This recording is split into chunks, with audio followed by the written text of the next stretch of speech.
Welcome to A Second Look. I'm Kevin Wilson, Ohio District President. This is my weekly devotion for our congregations based on the scripture passages from this past weekend. Our devotion this week is entitled, Embracing Mystery and Awe. It comes from the Gospel reading, John chapter 1, verses 1 through 5.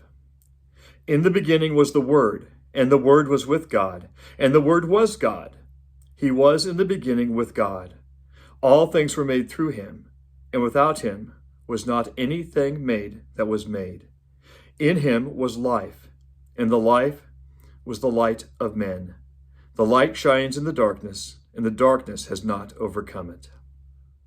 This passage from the Apostle John shows us one way that God helps us avoid the sin of idolatry. As for idolatry, consider society's obsession with science. Now, I have no problem with science. Medical science, especially, has truly benefited me. Or maybe more accurately stated, God has certainly used medical science to benefit me.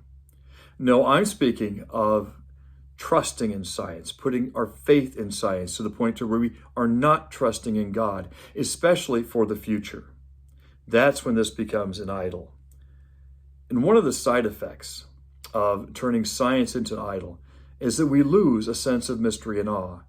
If we can understand everything in the universe, there's no real room for wonder. There's no need for wonder because we, by our own power, have sorted everything out.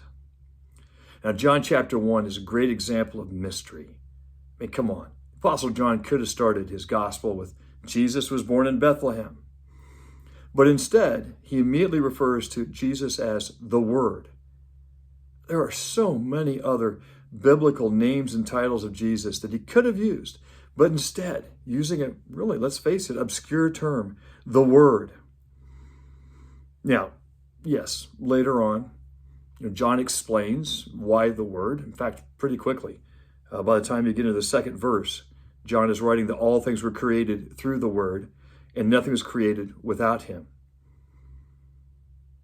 Now we can refer back to the start of the world, to Genesis chapter 1, and say, okay, this is starting to make sense because God spoke the universe into existence.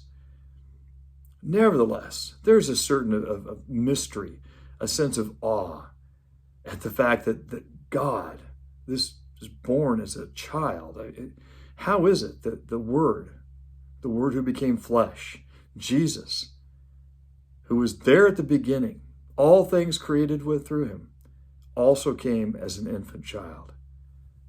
Now we're catching why mystery and awe matter. And without a doubt, science is becoming an idol in our society. There's no way to get around it. I mean, yes, there are vocations that conserve the earth. And we have vocations that help with healing. Nevertheless, this obsession with science has gone too far in some quarters. And we do well to guard against putting our trust in science over and above trusting in God, especially for holding this whole world together.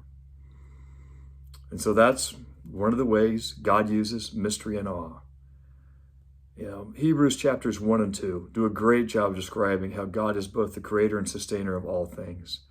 And in there, we again find this sense of mystery, this sense of awe, this sense of wonder.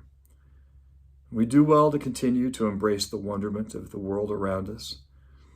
And yes, we'll have mysteries solved by science.